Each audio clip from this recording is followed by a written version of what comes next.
அருட்பெரும் ஜோதி அருட்பெரும் ஜோதி தனிப்பெரும் கருணை அருட்பெரும் ஜோதி ஆனந்த வணக்கம் அன்பு அன்பர்களே. நான் உங்கள் டாக்டர் ஸ்டார் ஆனந்தராம்.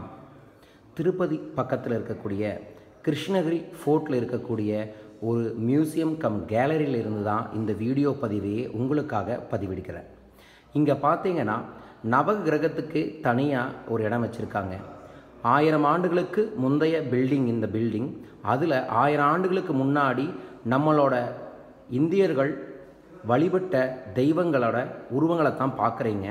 இதில் ஸ்பெஷல் என்னென்னா நவகிரகங்கள் அப்படின்னு சொல்லக்கூடிய விஷயங்கள் ரொம்ப தெளிவாக போட்டிருக்காங்க.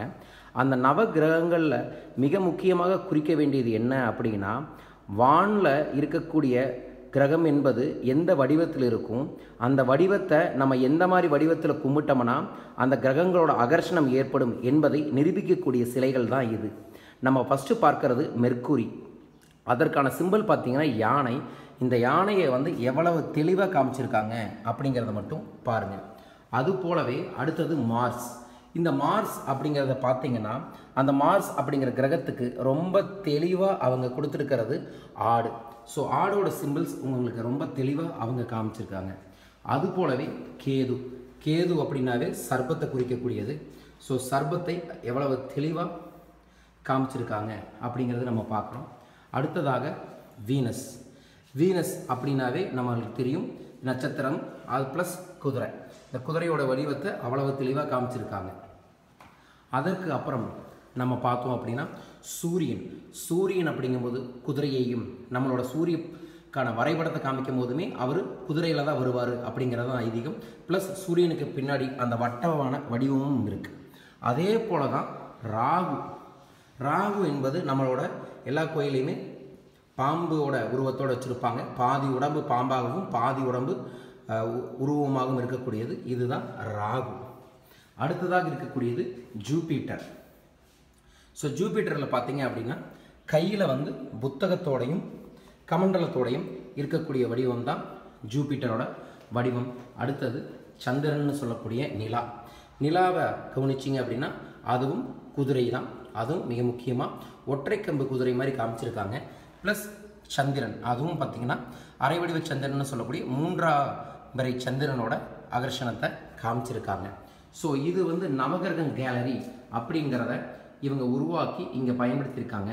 இதோட எக்ஸ்ட்ரீம் ஸ்பெஷல் என்ன அப்படின்னா, அந்த காலத்தில் இருந்தே நம்ம ஆட்கள் மெஞ்ஞானமும் விஞ்ஞானமும் இணைந்து தான் நம்மளோட வாழ்வியலையே நடத்தி வந்திருக்காங்க. இந்த மெஞ்ஞானமும் விஞ்ஞானத்தையும் புரியாமல் நம்ம பகுத்தறிகிறோம் அப்படின்ட்டு தேவையில்லாத விஷயங்களை போட்டு குழப்பிக்கிறோம்.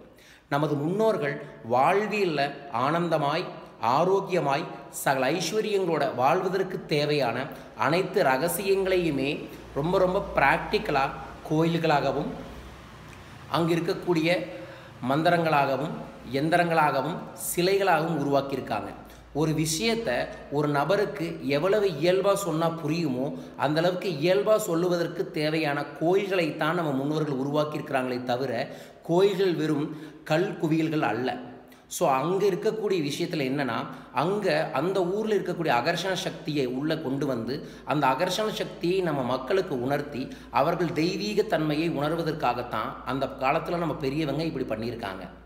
ஸோ நவகிரகம் அப்படிங்கிறது நமக்கு எப்போ தெரியும் அப்படின்னு அறிவியல் பூர்வமாக பார்த்தோம்னா ஒரு குறைந்த ஆண்டுகளுக்கு முன்னாடி தான் தெரியும். ஆனால் 1000-2000 ஆண்டுகளுக்கு முன்னாடியே நவகிரகங்கள்னு இருக்குது. அந்த கிரகங்களுக்கு என்ன கலர் இருக்கும், அது என்ன ஷேப்பில் இருக்கும், அந்த கிரகங்களை நம்ம ஒரு கோயிலில் ஆகர்ஷணப்படுத்தணும் அப்படின்னா என்ன பண்ணணும் அப்படிங்கிறத ரொம்ப தெளிவாக நம்ம விஷயத்தை புரிய வைக்கிறாங்க. அதாவது நவகிரகம் அங்கே இருக்குது, அதை ரிசீவ் பண்ணக்கூடிய டவர் தான் நம்ம வீட்டில் நம்ம கோயிலில் இருக்கக்கூடிய நவகிரகங்களுக்கான உருவங்களே. அந்த உருவங்களுக்கு நம்ம பூஜிக்கும் பொழுது அந்த பூஜையானது அந்த கிரகங்களுக்கும் போகும் என்பது உண்மை. இதுதான் உருவ தியானம் என்று நம் முன்னோர்கள் நமக்காக வழி நடத்தியது. ஸோ முன்னோர்கள் ஒரு காரண காரியம் இல்லாமல் எதையும் செய்திருக்க மாட்டார்கள். அந்த காரண காரியத்தை நிரூபிக்கக்கூடிய பழமையான ஒரு இடம்தான் கிருஷ்ணகிரி ஃபோர்ட் அப்படின்னு சொல்லிட்டு திருப்பதிக்கு ஒரு 20 கிலோமீட்டர் பக்கத்தில் இருக்குது. வாய்ப்பு இருக்கிறவங்க இந்த இடத்துல இந்த ஃபோர்ட்டை கவனிங்க.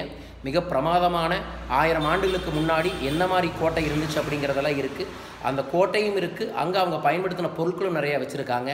ஸோ இந்த வீடியோ பிடிச்சதுன்னா லைக் பண்ணுங்கள், ஷேர் பண்ணுங்கள், சப்ஸ்கிரைப் பண்ணுங்கள். இன்னொரு சூப்பரான வீடியோவில் உங்களை வந்து நான் மீண்டும் சந்திக்கின்றேன். நன்றி. வாழ்க பணமுடன். நன்றிகள் கோடி.